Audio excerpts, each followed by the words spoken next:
Welcome to Group Practice Revolution, where innovation meets magic. I'm your host, Sarah Buino, and on this show, we're gathering the unicorns of the group practice world, those magical practitioners, owners, and visionaries transforming how group practice works.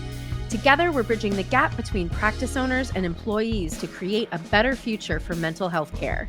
Join us as we bring together diverse voices from across the field, each sharing their piece of the revolutionary puzzle. Because when innovation meets magic, anything is possible. Hello and welcome to Group Practice Revolution. I'm your host, Sarah Buino, and it is just delightful to share this episode with you today. I am speaking with Maddie Tonjes, and she is a therapist at Centered Therapy Chicago. And we get into some cool stuff like how to find the population that you want to work with and the difference between who's responsible, right? The practice owner's responsibilities versus employee responsibilities. We talk about the myth of competence that a lot of up-and-coming therapists have these days. We talk about shame resilience as a therapist, how to foster your therapy identity, and how employers can really support the development of the therapists. We get into a little bit what we might wish for the future of therapy and maybe like a more mentor-mentee sort of model. And we talk about what Gen Z therapists need and want. And Maddie speaks for the entirety of the Gen Z population. Just kidding. I know that she doesn't. And then lastly, we just barely touch on the idea of how we treat one another as therapists and a desire for us to show up in maybe more collegial and supportive ways. So before we get to Maddie exactly, I wanted to remind you that I am collecting horror stories from group practice employees, and I would really like to hear from you if you have one. So if you've got one, you can go to a form at tinyurl.com/GPHorror. That's GPHorror, and tell me what happened. Tell me the shit. Tell me the deets. Spill me the tea. Give me the dirt. I want it all. And it is 100% anonymous. I've gotten the feedback that people have to put in their email in order to do it. I've disabled all of the things that I need to disable on my end. So all I can tell you is that I do not know what your email is when you show up. I promise, cross my heart, hope to die. So please send me your horror stories because I want to collect more and find out what's really happening for people on the ground. Also, for anybody interested in joining my Authentic Leaders group that is going to be starting February 2026, you can look in the show notes for all them details because I'd love to have you. Supporting leadership development is one of the favorite things I get to do. And finally, let me introduce you to Maddie Tonjes. Maddie Tonjes is a licensed clinical social worker who is passionate about creating a space for healing and growth through empathy, warmth, and vulnerability. She's also the coordinator of play and expressive therapies at Centered Therapy Chicago, focusing on supporting fellow clinicians in engaging in creative and play-based work with clients of all ages. So please enjoy this lovely conversation with the amazing Maddie Tonjes. Hello, Maddie Tonjes. Welcome to Group Practice Revolution. How are ya? I'm good, Sarah. Thank you so much for having me here. I'm so excited to have this conversation today. Have you been on a podcast before? I haven't. This is my first Woo! podcast. It's very exciting. I do love that. I get to do that a lot, and that's a lot of fun. So great. This is your debut, your cotillion, if you will, of podcasting. And I'm simply blushing. So thank you so much once again. You're so welcome. Do you want to introduce yourself a little bit? Tell folks who you are and what you're doing in the world? Yes, absolutely. So again, my name is Maddie Tonjes. I'm a licensed clinical social worker. I was trained at the University of Chicago. I work here in Chicago at Centered Therapy. I've done a lot of different things in my educational background and career, but really my jam is working with folks who've experienced trauma, kids, teens, and adults, and doing a lot of play and expressive therapies. So play therapy especially is my jam. I think there's so much I could say, but I think that's really me in a nutshell. Awesome.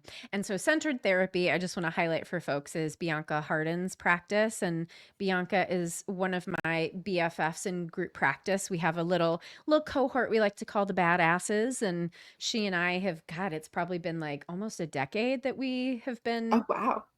connecting together, I think. I don't know. It's been a minute. Bianca can tell us later. Yeah, yeah. Yeah. And you've been at CTC for 2 years, you said, just or coming up on two? Yes. So I graduated from U Chicago in 2021.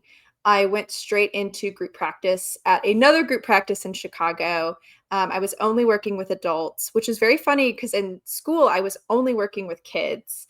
And so Hmm. I kind of knew I always wanted to transition back into working with kids and teens, which is why I made the switch to CTC. So I've been there for coming up on 2 years now. Mm-hmm. Let's talk about because we had a little debrief before we were going to get started to figure out sort of like what did we want to say today. And a thing that I Hmm. think is super interesting for both employees or potential employees of group practice and for group practice owners to think about is how to help people identify what their jam is. Hmm. And I think, and this is practice owners, I want you to hear me very loud and clear. I think that it's our responsibility as practice owners to ask the right questions to help employees steer themselves in the right direction because we don't know what's best for them, but we do know what we want for our practices and we should be good at this. Like just an example I have. One day a million years ago, I had my practice and a gal wanted to work with me and she came in and she interviewed with me and she was interested in working with sports people who were playing sports like especially like professional athletes Wow. and that is not at all what I did. Like I was doing more like woo woo, like Reiki and stuff. And so I said to her, "Where are you going to get your referrals?" And she's like, "What? You?" And I was like, "I don't have those That's not who comes through my door." And she's like, "Oh, I never thought about that." So part of this is like the practice owner knowing what it is that you do and then helping like any potential employee, especially somebody right out of school, figuring out what it is that their jam is. So like if you could look back on your interview with the first practice, and this is no shade to the first practice, like, but we're just kind of unpacking all of this stuff is like hindsight is 2020, right? Hmm. But if you were to go back to that first interview, what do you think would have helped you if that practice owner would have asked you to like help you reflect? Right. Well, and I think similarly to your example, I was really drawn to that practice initially because I met some folks who worked there and thought, "Oh, these are some really cool people. They seem like they really are good at what they do." And I'm someone who's historically been really drawn to follow the people, not the path. But I Mm, sort of wish someone had said like, "Well, do you think you will return to working with kids?" To which I would have said, "Absolutely, yeah." Even if I yeah. wanted to take a detour and get that experience, um, there's no way that I would have not wanted to work with kids and teens. And again, that was all I had done in grad school. Up until that point, the only adults I had ever worked with clinically were parents, which I would meet Mhm. with for parent sessions. Mhm. And I think it's so hard because you come out of school, and even in school, what you hear again and again and again is in order to get that experience, you kind of have to be a generalist. You sort of have to be willing to work with anybody, see anything, figure it out. And Mhm. I think that there's a lot of truth to that, that you have to be willing to try things that you Mhm. think you wouldn't be interested in. You have to be willing to assume that you don't know everything about yourself in the field. And I think most of us go to grad school or in grad school because there's something we're really passionate about. I Mhm. don't think many people go to grad school to be generalists. And so, how do we bridge that gap between Yeah. you have to be willing to try things and not everybody is going to work with every single population over the course of their whole career. So You there's should there's not. already going to be people that you just are never Mhm. gonna come in contact with. Right. Yeah, for instance, I'm a social worker, my husband's a social worker, and he went back to school when he was, like, just about 40, and we were thinking about, okay, like, what population works for you? Because I started working with addicts, which were definitely my fucking people, right? Like, I was like, "Okay, who can I cuss with? Who is gonna appreciate cool hair? Who is gonna appreciate tattoos? Addicts. Those are my people." And with my husband, I was like, if you worked with teens or addicts, they would eat you alive. So, who vibes with you? Old people. He works with the elderly, and it is perfectly his speed. So it's like these are things like I think, and this I'm pulling this from conversations that I've had with practice owners and also my experience with students when I teach. It seems like there's a big emphasis on competence right now, at least like, Mhm. and I don't know if y'all are just putting this pressure on yourselves just for funsies or if it's coming from like the culture at large trying to make you think that you have to appear better than you are. Because Mhm. when you graduate, you know nothing. And I don't say that condescendingly. I say that because, like, you just don't. Like, I didn't know anything when I graduated. And I know this much more now. And if you can't see me on the video if you're listening, but it's a tiny amount. So, like, do you relate to that idea of sort of pressuring yourself to be more competent than you should be? Oh, yeah. And I it's funny because especially working a lot with teens and the memes and everything, I talk to teens all the time and they'll say things like, "I don't know why people want me to do this. Like, I'm just a kid. I'm a little baby." And I oftentimes felt Mm, that coming into the field of, mm-hmm. I want to learn and I want to be better than I am, and I feel that gap. Yeah. And I know that I'm limited. I know that I'm brand new. I know that I'm green, and I know that there's simply nothing other than time and focus, dedication that's going to change that. So I think really when I think about the field right now, probably as it's always been, but especially going into the future, I really think we do have to think about how we are training brand new therapists. Because I think so often it's like trial by fire, it's just get out there, it's just try things. And you end up making a lot of mistakes, and mistakes aren't inherently bad. And I think sometimes it can be really demoralizing to be like, why do I feel like I'm so bad at this? But also, why do I expect that I would be really good at this right away? Can we unpack this a little bit? Because this is also something I'm sort of coming to recognize. And actually, Bianca and I talked about it the other night. We're doing a little book club right now. We're reading the book Calling In by Loretta. Oh, what's her last name? I can't remember, but we'll have it in the show notes. Calling In. Um, I think that a therapist's capacity to tolerate mistakes, to continue to seek out their own healing, has a lot to do with their shame resilience. Because Mhm, what you just said, like, how do I tolerate not not being good, quote unquote, good enough, right? And it's such a fine line because you probably are good enough for where you are in your career, mhm, and how do you tolerate knowing that you could be better, wanting to do more? Like, how do you relate to shame? Like, how mhm. does that show up for you? Right, well, it's really funny because I before I became a therapist, before I went to grad school, my whole background was in the arts. So I've been a dancer Oh, for really? like 25 years. Yeah. I did theater Makes for a sense. really You're a long time. performer. I see it. I feel it. I see you. People love to tell me all the time. I'll say, "Oh, I used to be a theater kid." And they'll say, "I know. I can tell." That's great. They um but I think if there is a space where you wanna build up some shame resilience, that is one of them. Yeah, And I really do see a lot of overlaps in the way that, the field of private practice at least runs and what it's like to be a working performer, at least as I understand it. Um, and I think that's a lot of the model that I would view things through. You hear yeah, all the time when you're auditioning, for example, is you can be the best actor, but there might be just something that didn't quite that's click for right. them, and Yeah. they're not gonna pick you. And I think that was really helpful as I would, kinda make mistakes or things wouldn't work out, or I would have a client who, wasn't vibing Hmm. with me, that I'd be able to say, "Okay, well, I have a lot of experience getting rejected and getting fired to an extent." Right. Um, I should say I didn't get fired from being an actor ever, but, you get Well, not moved getting jobs. Yeah, around, you not don't getting get hired. jobs. Hmm. Mhm. And I think that it helps you focus on just putting your foot in front of yourself. And the thing that is very true about a lot of performers, and I think really shows up for a lot of therapists too, is you can only tolerate that for so long before you go, "Is this the field for me?" And Yeah. granted, I think what's different about therapy is you put a lot more time and energy into Yeah. that training, which I do think helps motivate you to kind of continue to stick it out, not in a bad way, but just in a, I made this decision, I did it for a reason.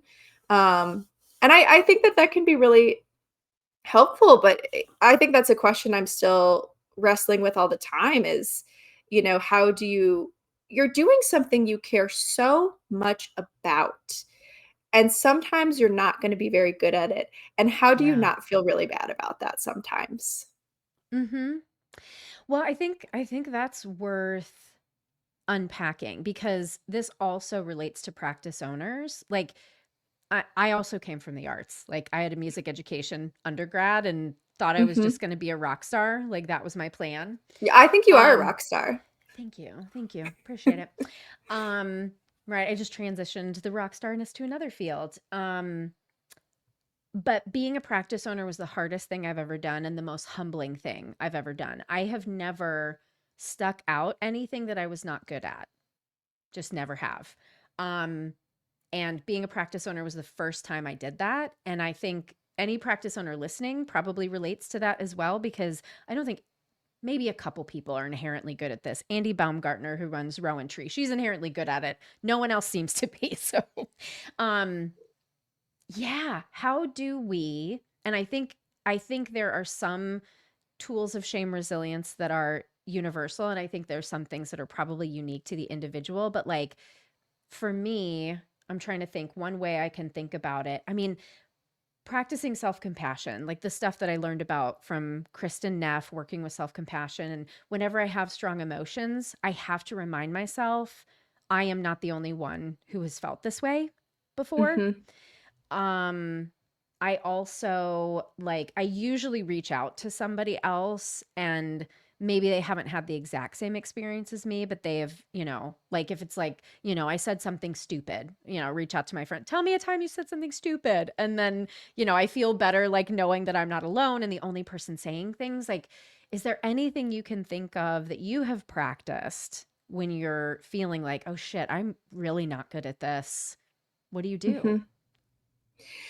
I think one thing that does help, and it's very classic advice, it's very good advice, is keep track of the wins. So if I get Yeah. a nice email from someone, I put it Yes. in a folder, I write down Yes. little quotes.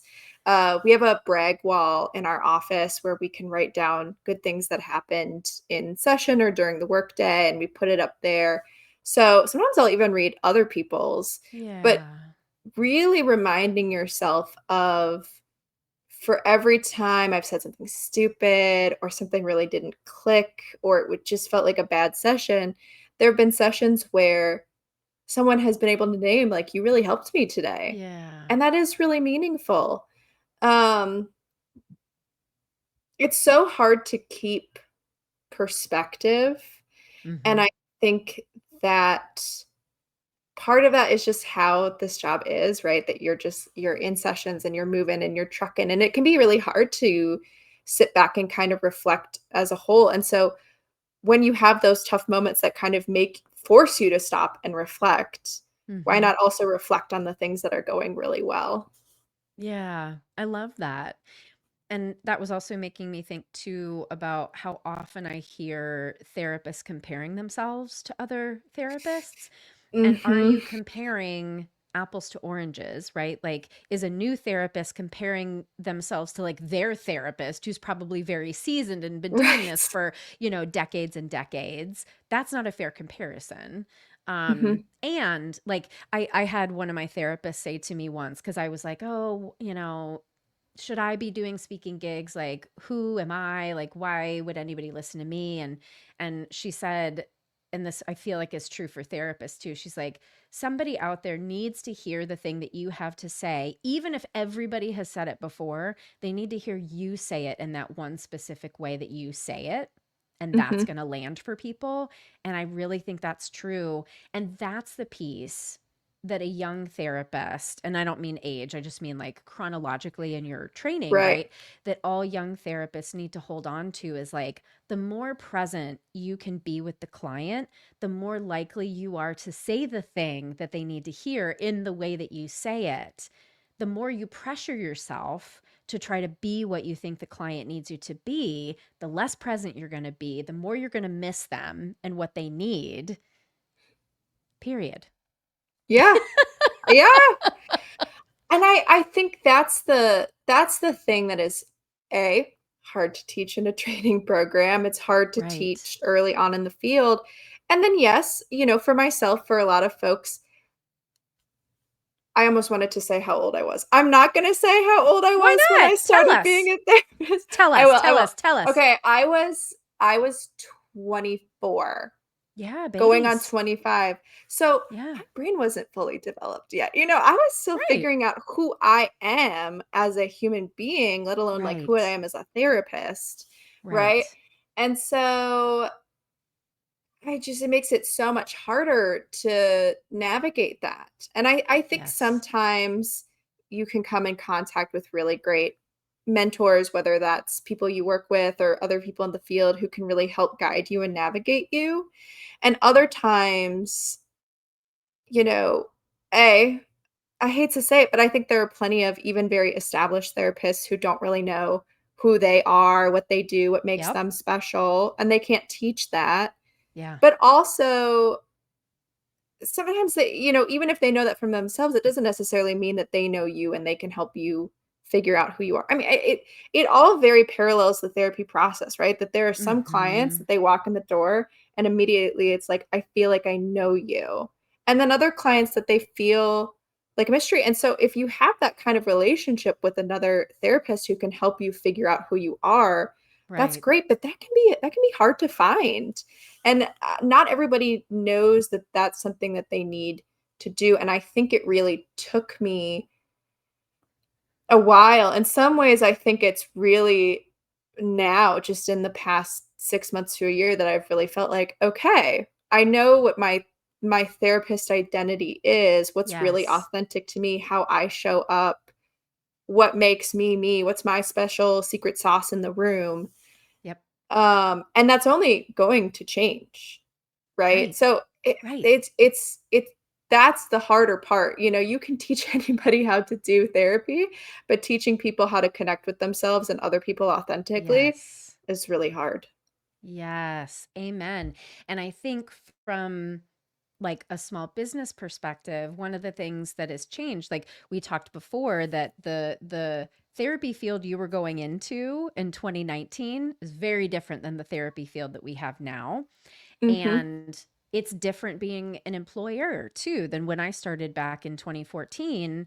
Um, Employers have to be thinking about development of people. No longer can we expect people to have all the skill set that they need to have for the job when they walk in the door. That's just not what we have. And I think Right. part of it is we're recognizing more of these nuances that aren't being taught in school or can't be taught. Like I think they probably could be, but the way that our system is set up now, they can't. But also I think life just moves faster. There's too much. There are too many emails, too many text messages, too many podcasts, too many like it's just all too much. And Yeah. so I think it's harder to exist as a human um until we get something that's going to like put us on the same level as machines. We're just never going to be able to process all of this stuff. And so Right. how can employers, right? Like thinking about you coming into Bianca's practice, because I'm guessing she's already done some of these things to support you, or if she hasn't, like what could you dream up? Like what can an employer really do to help foster that like self-knowledge that you've really developed over these past couple years? Yeah, that's a good question. Honestly, my gut reaction is that I think if I could either have done things differently or could envision things differently for therapists coming into the field now, I wish we had more of a model where after you leave graduate school, you're not expected to go into doing the job full time. And but that is Yeah. financially viable, right? Because it's really not financially viable for most people to Let's go just dream. into. Let's Well, let's forget and stream. just, Let's stream. yeah, I dream. wish we had more of a fellowship, post grad model, similarly to Yes. how psychologists, I will say, do get this to some Mhm. extent, and they Mhm. might have a different experience with it. But I wish that I had a year or two after graduate school to slow down. I was really resonating with everything you were saying Yes. about it's just so much. It's such a Yes. steep leaning curve. It's so quick. And I really do sit back sometimes and say, how is it possible that the job I'm doing right now is the exact same job I was doing 3 years ago? Like, Right. yes, I'm better at it and I'm doing it differently in a lot of ways, but it's my expectations are exactly the same. And Mhm. I think that it seems to me my understanding is for a while after, specifically social workers and master's level clinicians left graduate school, oftentimes you would go work in a job that was not private practice, right? You'd work at Yeah. a hospital, you'd work at CPS or DCFS, you'd work in that type of setting. You'd really get your sea legs, and then Yeah. maybe from there you would transition. And I think it's going to become much more common, and it seems to me it is much more common that therapists are leaving grad school and going straight into doing outpatient therapy.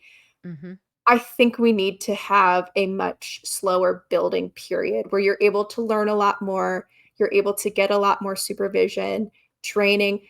I was really lucky that I started at my first practice with several other new graduates.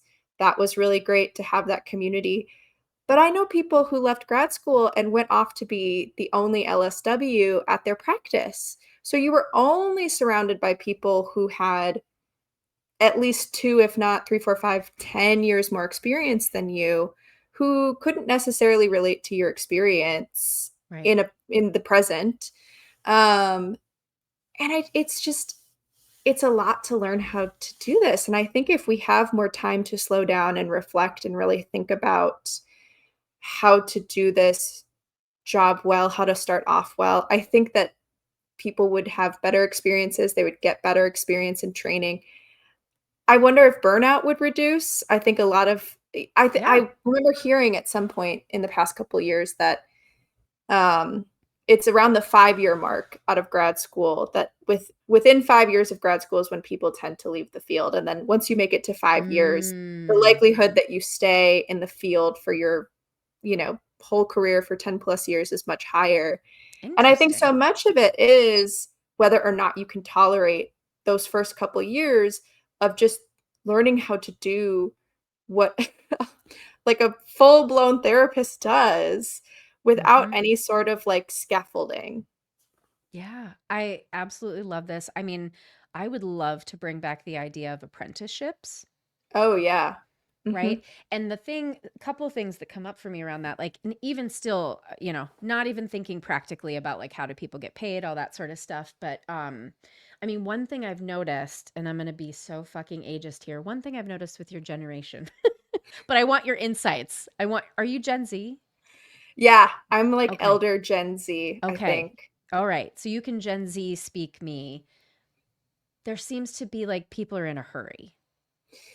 Mhm. So part of that, I think, again, like cultural. Part of it, I think schools are Mhm. not really being very honest with y'all when you go through their programs about like what you should be expecting. Like some programs are Mhm. telling people they should be asking for like 80%. Like fuck you schools. You don't know what you're talking about. Um so how do we, you have to speak for all of Gen Z correctly I'm here. ready. How do we encourage Gen Z that like you don't have to be in a hurry? Or is that the wrong message? Like what do we do with this urgency? Yeah. Well, and I think it's 2 things. I think it is urgency is a reflection of fear and anxiety, right? It is people Mhm. being in Yep. flight mode.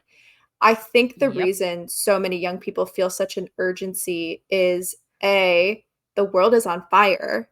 And so sometimes it really does Literally. feel like what can I do? What can I get out of the world before it just no longer exists anymore? And I think the second piece of that is sometimes a bit of, you know, how would I describe it? It's sort of like it's a scarcity mindset. It feels like there's Mhm. not enough to go around, and so if I'm not really good really quickly, am I gonna fall Mm. behind? I think that's how a lot of people feel, and then you have social media making you feel like you're behind all the time, making you feel Yeah. like you're missing out all the time, Mhm. and I feel that in myself. I notice that in clients who are Gen Z. I notice that in colleagues who are Gen Z.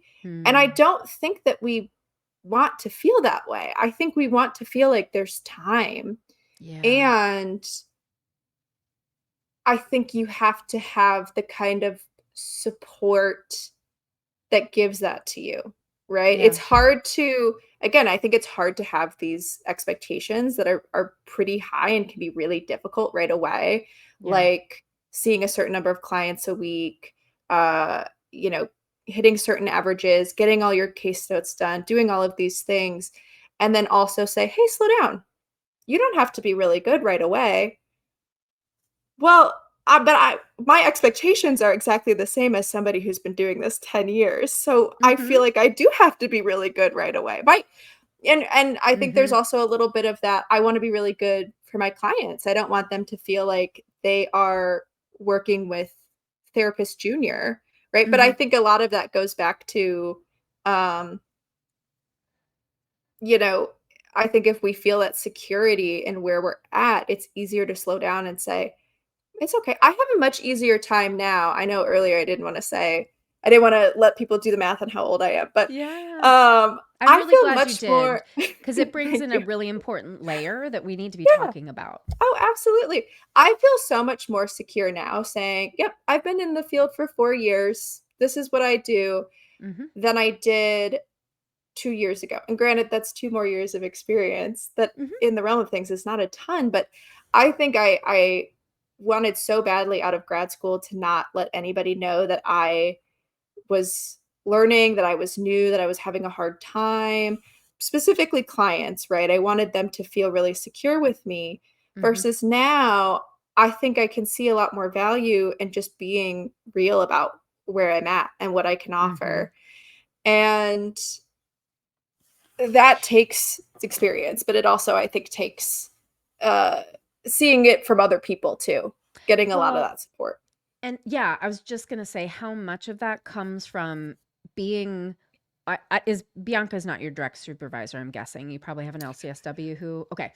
No, How yeah. how Mhm, much of this comes from your direct supervisor, like, being with your mistakes instead of punishing you for them or admonishing you mhm, in some way, right? Like, mhm, there's part of this is you being able to sit with it, and part of it is what needs to be modeled in the practice. And so because they're like I'm thinking about this like developmentally, right? Like we have child development, we also have adult development. And when we say when we talk about adult development, people like shit their pants because they're like, "Oh, I need to be at the top." Like you can't be at the top. Like no most people are not at the top, right? And there's a level of understanding of our relationship with time that changes as you get older because there's less that is new. The reason time speeds up or it feels like it speeds up is because I'm doing the same shit day after day that I've been doing for 46 years, 46 and a half almost, right? And you've been doing it 20 years less than I have. mhm, You know, that has nothing to do with intelligence, nothing to do with aptitude. It's literally just the time on the earth and the experience that we have within it. And mhm, so, this is the other piece that I see with Gen Z that makes me a little scared. There seems to be less trust in people who have walked before you. And I mhm. get it because we fucked up the environment. Well, boomers did. Let's all blame boomers, right? Um, but right, like the Yeah, government's like all of these systems are fucked up. And so I can see why you might look at us and go, what the fuck are you doing? When some of us have been trying, like, right, trying to like create a path that's, grounded in integrity and wisdom and that sort of stuff. And it's like, how can those of us, because Bianca's one of these people, I think, is really trying to walk the walk and talk the talk and not just be full of shit. Like, how can we support Gen Z folks in recognizing those of us who are really trying to do that with integrity versus the people who are doing it on social media just to sell you their skincare line? Mhm. Mhm. I I think a lot of it is realness and honesty. Absolutely. I mean, Mhm. I think about it. Let's I'll bring in my background too, right? How do I connect with a teen who sort of inherently isn't going to trust me? So much of it is just being able to be real and honest and Yep. even name the things that, if I were in your position, I wouldn't like this, I wouldn't Yep. trust this. I might not trust me either. Yep. And I can be okay with that and accept that and ask you to try trusting me a little bit for these reasons. Yeah. So I think there's a lot of that almost natural Yeah.